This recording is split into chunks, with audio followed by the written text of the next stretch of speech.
morning. Xavier said yesterday afternoon went well. Yeah, and how about you, Ayaka? What were you up to yesterday? After we split up, Ayato went to see Udex Nervillette at the Palais Mermonia. I was originally thinking of going with him, but he said he could manage it himself. He told me to go see the sights around Fontaine and to enjoy the local culture. So I rode the aquabus with Yoimiya and visited the opera house on Aranias Island. Yeah, you wouldn't believe what we saw there! 2 mechanical puppets that were dancing together! You've already seen them, right? Yeah, those two! Amazing, aren't they?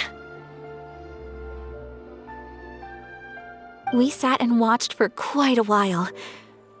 It was mesmerizing, like we could keep watching them forever. Oh, it was the same for us the first time we saw them, too! Afterwards, we went swimming at the beach! Well, diving, to be exact. It was the first time I ever breathed underwater! I held Ayaka's hand and we counted down together. 3, 2, 1, and then splash! We were beneath the waves.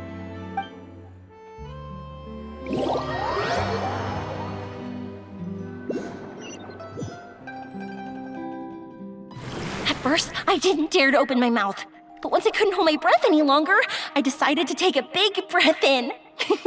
Turns out the water wasn't as salty as I imagined. It didn't really taste like anything at all. Before I knew it, I was breathing like normal down there.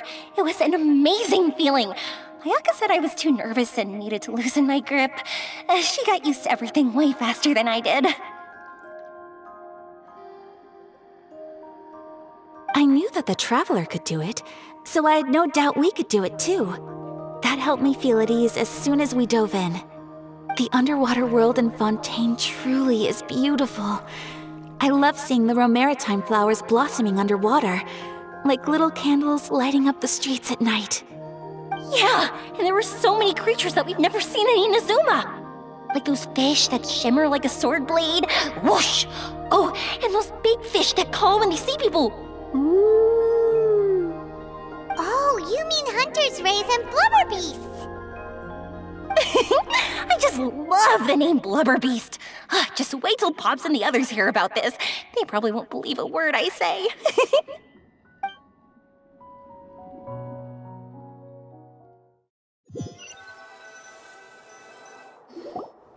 Yoimiya was down there for quite a while. It was dark before we finally rode the aquabus back to the city. I figured she'd want to sleep in today. Yeah, even I was worried that I wouldn't be able to get up. I still felt like I was drifting in the waves when I went to sleep last night. But as soon as I woke up today, I remembered that we'd all be shooting a film together, and I was ready to go. Speaking of the film, where's everybody else? My brother and Xavier were speaking to the restaurant owner about using the place as a filming location. They should be here soon. As for the others, We're here. Please excuse my tardiness. I just finished the Special Patrol's 6-mile morning jog. Wait, 6 miles? I'm so tired.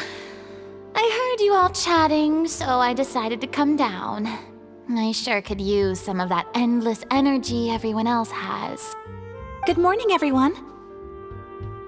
Morning. Can someone fetch me a cup of coffee? More milk, hold the sugar.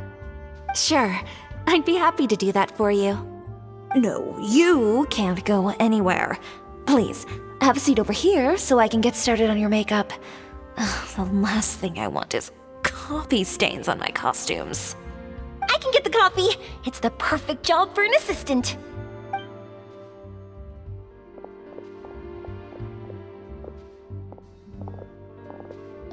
So much energy. Seriously, what's her secret? Oh, Yoimiya's always like that. But you sure look exhausted, Farina. It's because you're not used to waking up so early, huh? Of course not. I spent the whole night reading the novel from cover to cover, marking sections that either need to be omitted or adapted.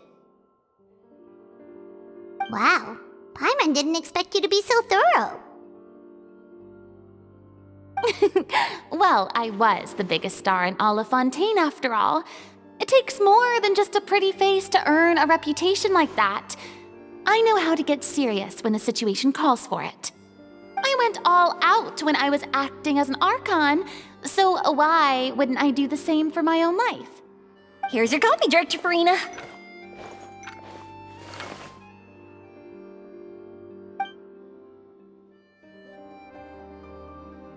Oh, thank you. The sound of being called director and the aroma of coffee feels almost as refreshing as hearing the birds chirping in the morning. Ah, it seems everyone has managed to arrive on time. We've reached an agreement with the restaurant owner. We are free to use the second floor to shoot our film. Really? That's great! He is really looking forward to our film and hopes that providing his restaurant as a filming location will attract more customers. Well then, Mr. Xavier, I'll leave the rest to you. Okay, thanks. First, I'd like to introduce our new members. This is our prop manager, Veronique. She'll be in charge of all the film's props and items. And this is Bonneau, our lighting technician. He'll be in charge of lighting and illumination to set up each scene's atmosphere. Wow. Sure feels like we have some real professionals joining the crew now. First of all, please allow me to first express my sincerest gratitude to everyone in the crew. When my investor informed me yesterday that he wouldn't be able to provide the funds, I really thought that this was the nail in the coffin for this film. I had no idea that I'd find so many people willing to help me on such short notice. Thank you. Thank you all from the bottom of my heart. No need to be so cordial, Mr. Xavier. We're all honored to be a part of this. Your works made a profound impression on me when I saw them back in Inazuma. I am sure that someday, this film will be remembered as a prime example of cultural exchange between Fontaine and Inazuma. Yes, the story is the reason I agreed to join. I can't bear to even imagine what this film would look like without the very best director.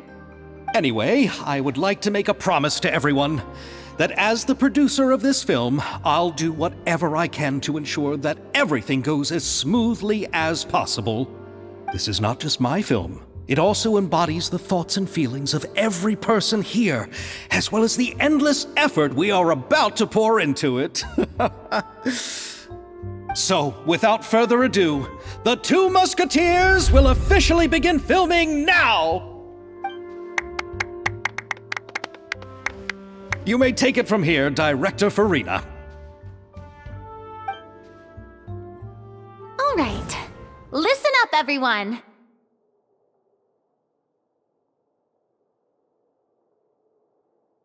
The first scene takes place when the two young musketeers are living at the Baron's home, still unaware of all that is about to happen to them. We'll need props and lighting to set the scene. Our lead actors can go get their makeup done, and extras, please take this time to go over your positions. Whoa. Seems Farina's really kicking things into gear as the director. Is everyone clear? I don't want anyone traipsing around the set like umbrella finches.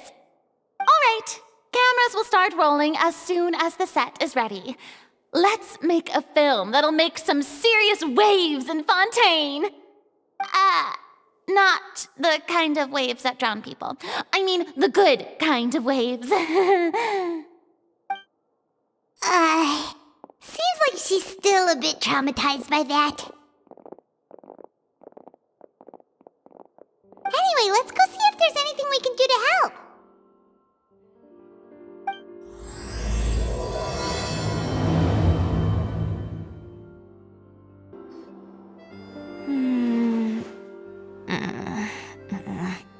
Ayaka has mentioned you to me before.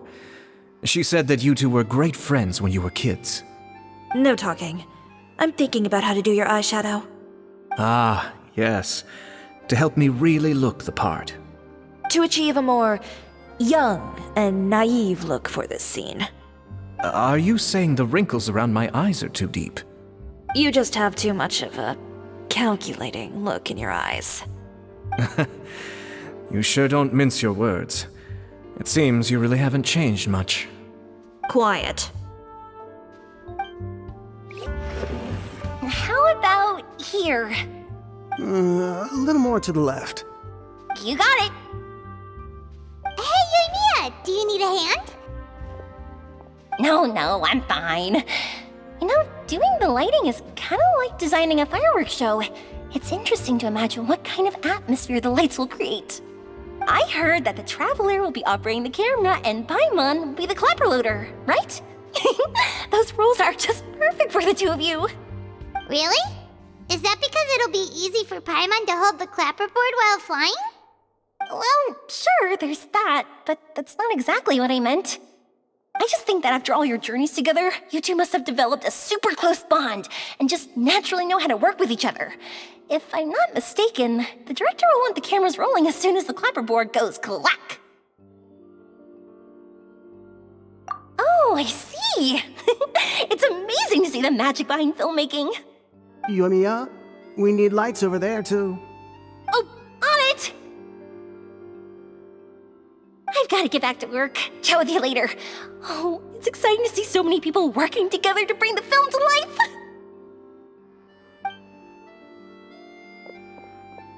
Seems like Yoimiya's really getting into it. But she was right. We do have a super close bond, don't we? Paimon's really happy to hear that. So, this is a real musket? No, it's just a prop weapon. Not bad. Have you seen a real musket before? Only in books and newspapers. I made this one based on the relative shape and proportions I saw in reference images. When we're filming, some special gunpowder will be applied around the muzzle, which will help create the flash and smoke effects of a real gun being fired. Which means it'll be up to the actors to portray the recoil. That's right. The sound effects for gunshots will also be added in post-production. Thank you, Veronique. I think I know where to start now. However, the musket's gears and firing pin could still use some work. Adding some wear on the metallic components will make them appear more realistic. Also, be sure to rub the muskets with some oil each time before we start shooting. That'll give the impression that the firearms have been well maintenanced. Good point. You seem to know a lot, Miss Chevres. I assume you use these types of firearms on a regular basis? Yes, I perform routine maintenance on my weapons every day. Just like we as people need to eat and sleep, muskets need to be cleaned and maintained. I also perform similar care for my sword every day, and familiarize myself with its shape and weight, to the point where it feels like a natural extension of my body. Yes, this way, our weapons will never betray us in the heat of battle. Yes, well said. It seems we have the same philosophy on this topic. Oh, sounds like they found a common interest to talk about. Though these props differ from the muskets I use, I can still give you some pointers. Good. I look forward to your instruction. First and foremost, never point the weapon at anyone, regardless of whether it's a real or prop weapon or whether you're holding it or it's on the table. This holds for any time when you're not actively engaging an enemy. Okay, understood. When aiming the musket, extend your arm so that it's level with your shoulder and use your eye to look down the weapon's sights. Like this? Not bad. Now, try saying your lines. This is the end of the road for you. Good. Now turn your body a little. That way, you'll give your enemy less of a target to work with. And relax your shoulders. Here, allow me to demonstrate. This is the end of the road for you. Huh. Excuse me, Miss Chiori. Director Farina, there's something I wish to discuss with you. Oh? What is it? Like this? Yes, much better. What do you think? I do see your point. But are you sure you wish to do this? I believe it would be most fitting. Well, if you insist. All right, I understand. Miss Ayaka, Miss Chevres, could the two of you please come over here? Huh? What's going on? Are we gonna start filming now? Let's go see. What is it? I have a question for you, Miss Chevres. Would you be willing to play the role of a musketeer? What? To clarify, I would like to turn over my role to Miss Chevres. But brother... Don't worry, Ayaka. I actually view this as a good thing. I was becoming troubled trying to set aside some time to speak to the staff at the Palais Mermonia. I would like to have some conversations about the cultural exchange between our two countries, and I've heard that the bureaucratic process here can get rather complicated. Now, I will be able to focus on my work. Besides, you also know that I'm not really one for public performances. Are you really sure? From a director's point of view, I also felt like the relationship between the two musketeers in the original story could be improved. The older brother in the story plays the lead role with his overbearing character, but this causes his character to overshadow that of his sister, and the theme of the two supporting and relying on each other isn't conveyed very well. But if we were to change the siblings to two sisters of a similar age, then that aspect of the story might come through more clearly.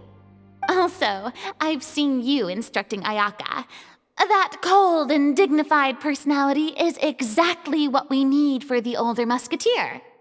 Of course, even with all these insights, the decision should still be made by Miss Chevres. Chevres mentioned that she really likes the story, right? Paimon bets that she'll take the role. All right, I'll take the role. Good. It's decided then. I'll get started on making edits to the script. We'll also need to make some immediate adjustments to the lighting, props, and costumes. I have a feeling that our adaptation will be even better than the original story. You're doing a great favor for me, Miss Chevres. You have my gratitude. Don't mention it. I like this character, so if anything, I should be the one thanking you. Well, since my brother is the one who brought up the idea, I suppose there's no need to worry. Let's go, Miss Chevres. I look forward to working with you. Please, just call me Chevres.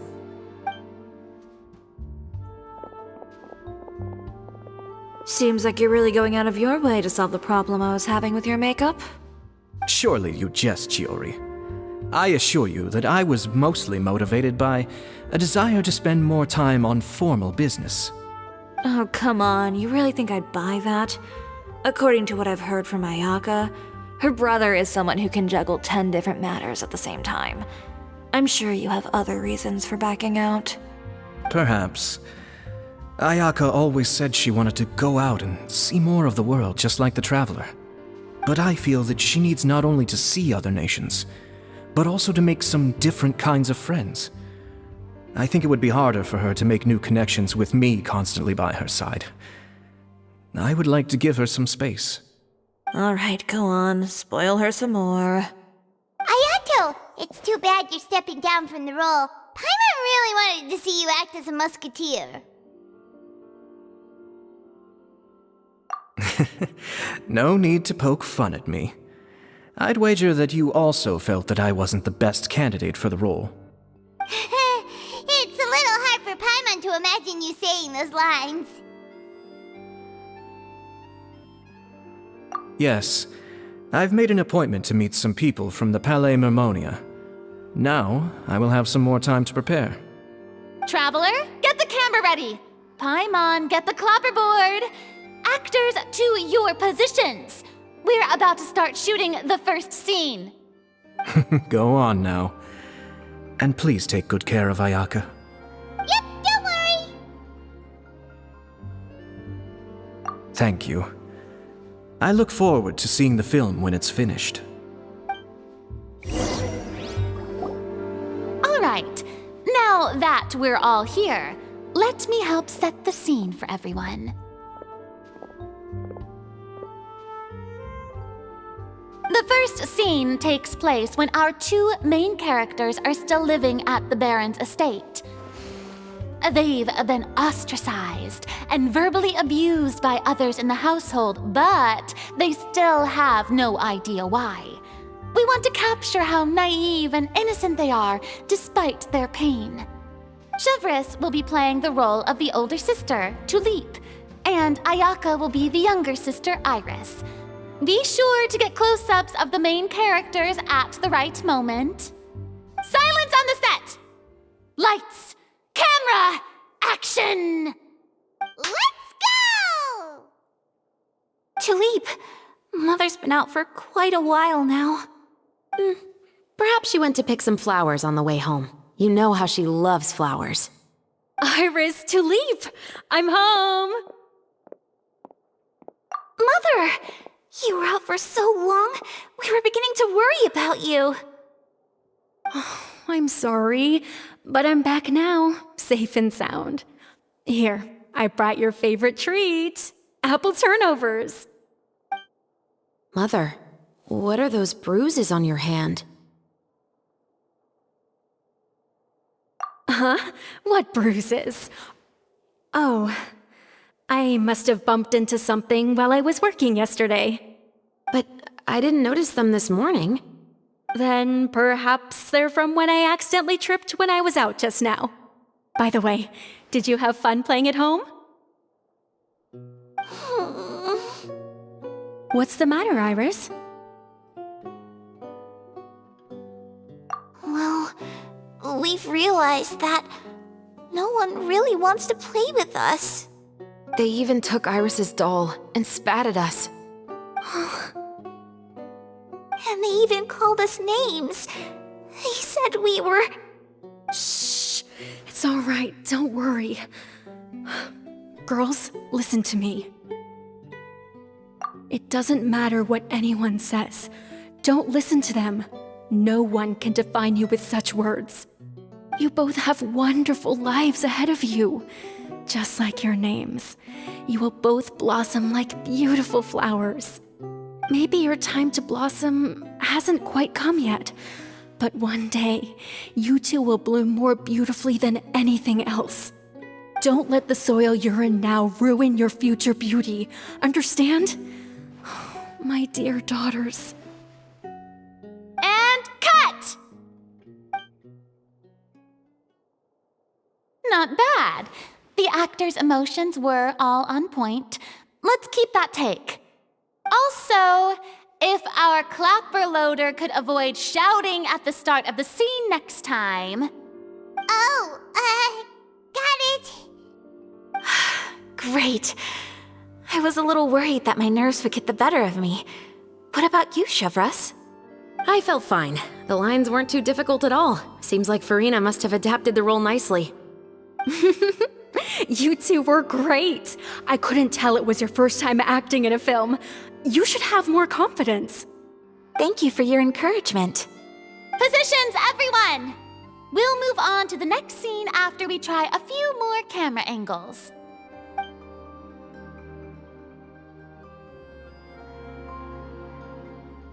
This scene is when our two characters return home, only to discover their mother has been murdered.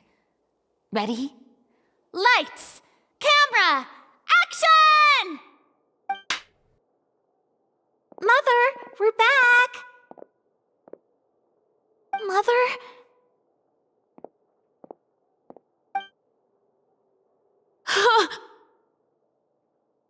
What's wrong, Tulip?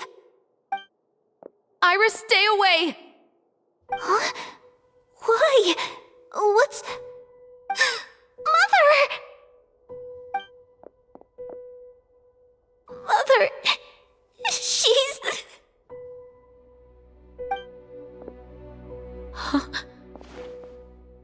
There's poison in this cup. Huh? I could have sworn I've seen this kind of cup before. Those aristocrats. They didn't even try to cover up their actions!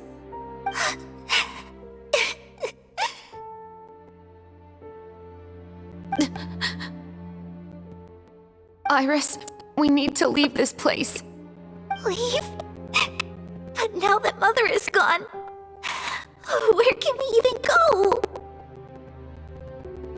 Anywhere. All I know is that we can't stay in this house.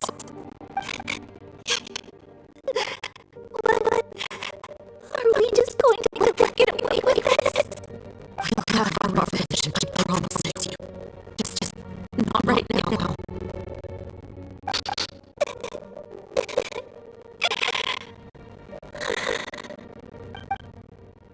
Come on. Let's go. No, wait. We can't just leave Mother here like this. At least let me leave this rose with her. That's why we went out in the first place. To buy her this flower. All right. Goodbye, Mother. We'll avenge you. Someday. And cut! Beautiful! Great performance! Oh my, you're so amazing, Ayaka! And were those real tears I saw? How did you do it? I was surprised too. Thank you for the kind compliments. Actually, as soon as Director Farina said action, I told myself not to think about anything. I just felt the weight of the moment and became the character. It's quite similar to practicing the art of the sword. You clear your mind and focus only on what's happening in front of you.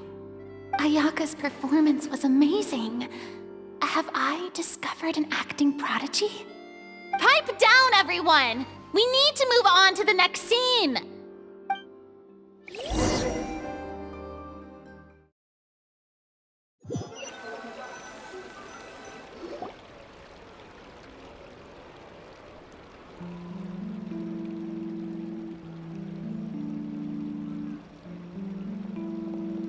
Huh?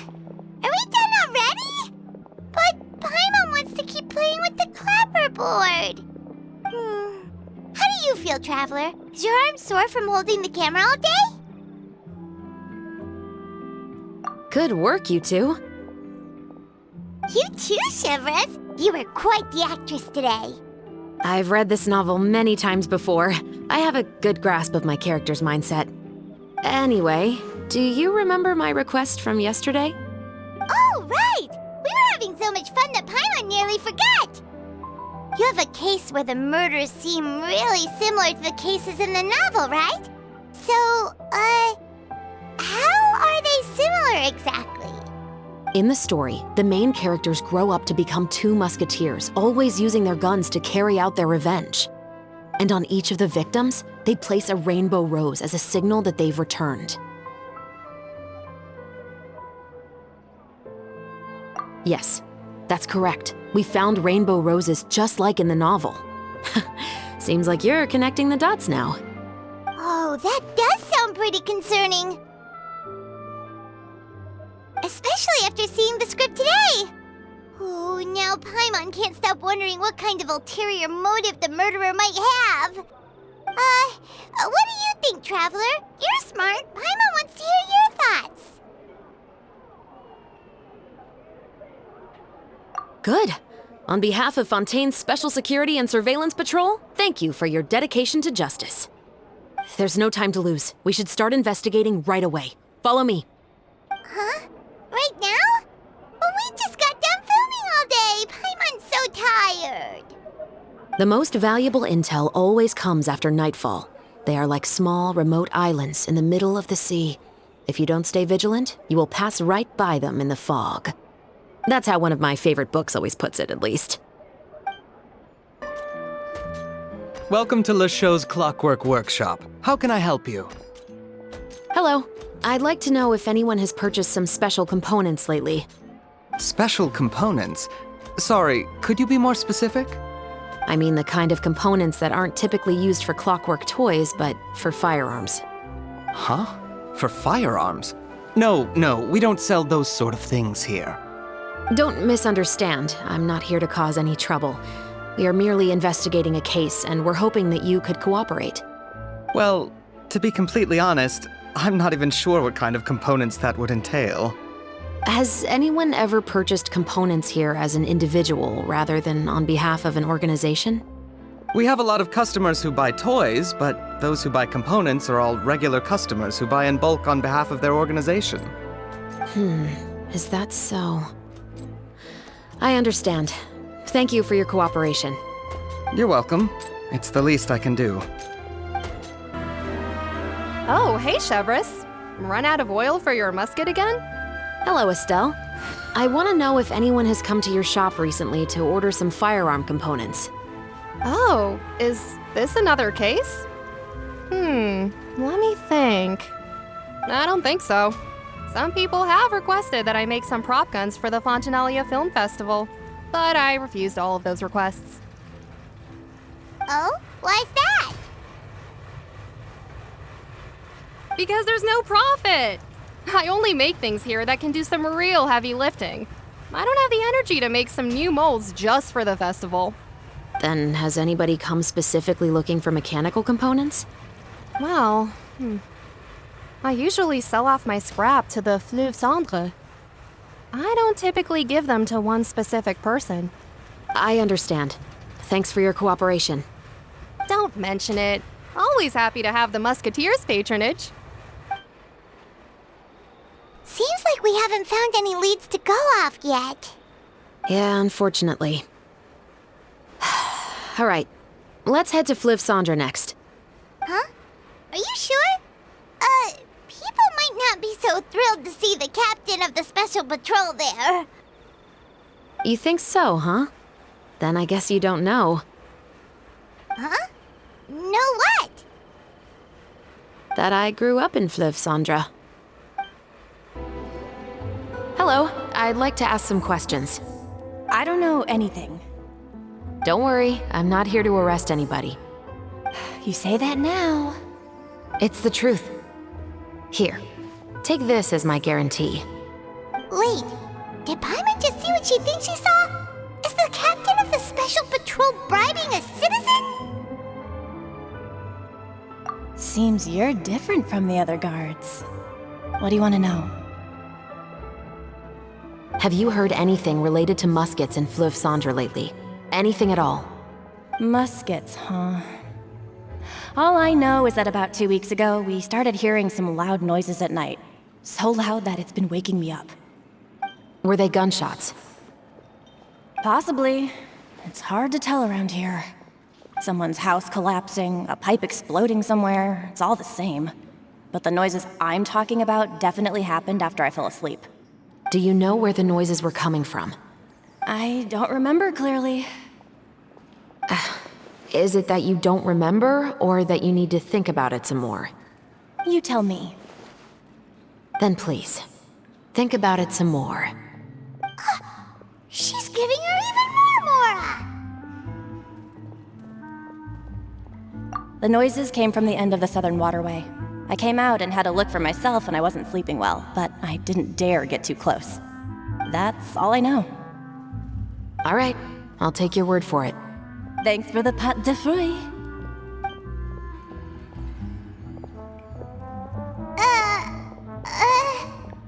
No need to be surprised. I grew up here, remember? I know how to get people around here to talk. My apologies, I'm all out of sweets. Though I do have some other tempting snacks in my custody. Fries, fried chicken, and even onion rings. But taking care of junk food is my responsibility. You're better off sticking to your normal, nutritious diet. Now then, let's keep going. It's been a while, Tetro. Please, just get on with your request. I want to know if you've heard anybody talking about muskets lately. Information isn't free, you know. I've heard that bandits have been extremely active in the countryside recently, and they've been affecting the delivery of goods to Poisson. I can allocate some more manpower to help out with that problem. What do you say? You're still as helpful as ever. One of our men got drunk at dinner about a month ago and lost his gun. 3 days later, it turned up in the corner here. What's weird about that? He just forgot where he put it, right? This is Fleuve Cendre, my friend. Anything of value left in the tavern won't ever make it to the next day. But that gun turned out to be an exception. It didn't get any new wear and tear on it, and didn't even appear to have been fired. We were quite mystified as to what could have happened. I suspect it came back because the weapon was already known to the guards. You mean, a criminal was afraid the Marechaussee Phantom would use the shot marks to track them down? Maybe. But if that's the case, the culprit really took great care to avoid getting caught. I didn't say anything about a criminal. In Fleuve Cendre, knowing who was killed is as easy as knowing what clothes you're wearing today. It's the guy living in the East Side, isn't it? I've never liked him. Every time he's here, he just orders a drink and sits there with a nasty look in his eyes. So, who was the one who lost the gun in the first place? Don't bother. Even if you ask, he wouldn't admit to owning a gun to some strangers. Not to mention the captain of the Special Security and Surveillance Patrol. He's right. I know you grew up here, Chevreuse. Even though you're on good terms with the Spina, you've still been gone too long. Not many people know you here now, and a lot of people don't like the Special Patrol. I know. So take my advice and don't show your face too much around here. It's for your own safety. I'll come and go as I please, and I'm afraid I'll be appearing more often due to my work. All right. Don't say I didn't warn you. What's all this? Some broken planks and barrels, as well as some liquor bottles? Yes, but have a closer look, Paimon. Even though somebody has purposefully tried to clean them up, these are obviously marks from musket bullets. In other words, someone was here trying to improve their shot. They were using the barrels and bottles for target practice. Could it have been the killer? Your guess is as good as mine. Although many people at Fleuve Cendre own guns, few hide the fact from others. And even fewer would go to such lengths to hide markings from practice shots. Anyway, let's go. There might be more to this.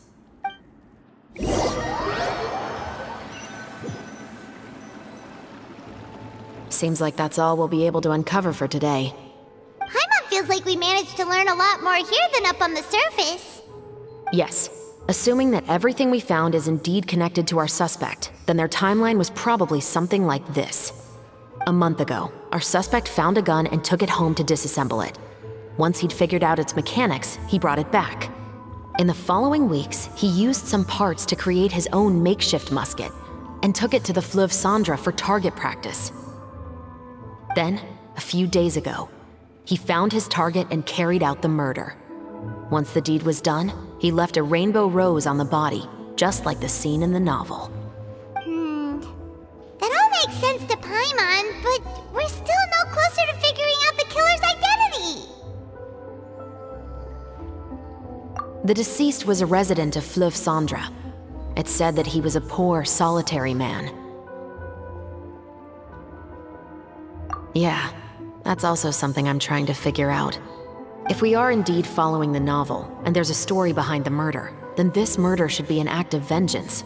But according to our investigation, the deceased didn't have any enemies. He was no saint, but no one's heard of a rival who hated him enough to shoot him dead, much less care to leave a rose on his body. What message is the killer trying to convey, and to whom exactly?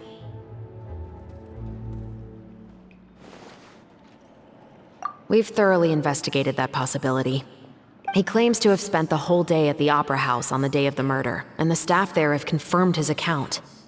Okay, so he has an alibi. Not only that, he lacks a credible motive as well. He has a family of his own, and both of his parents are still alive. I've looked into his records. He was adopted at the age of 6, and all the proper procedures were followed. There are also records of him at an orphanage before then.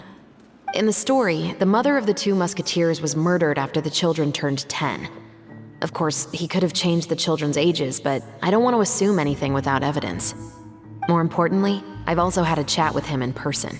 He didn't seem like the kind of person who would pull the trigger to kill a man. Then, what should we do now? We have all this new information, but it doesn't help us move forward. Investigations take time. I didn't expect us to catch the culprit in just a single day. How about this? Let's spend the next few days filming with the crew. We can continue the investigation once we're done with the film. I'm sure that given time, new leads will present themselves. Wait, but weren't you saying Intel is like small, remote islands in the middle of the sea just a moment ago? Wouldn't you just miss them if you were to stop looking? Ah, but the book had more than one reference to the islands, Paimon. Oh? What else did it say then? As long as you spend enough time sailing through the fog, you'll eventually come across an island.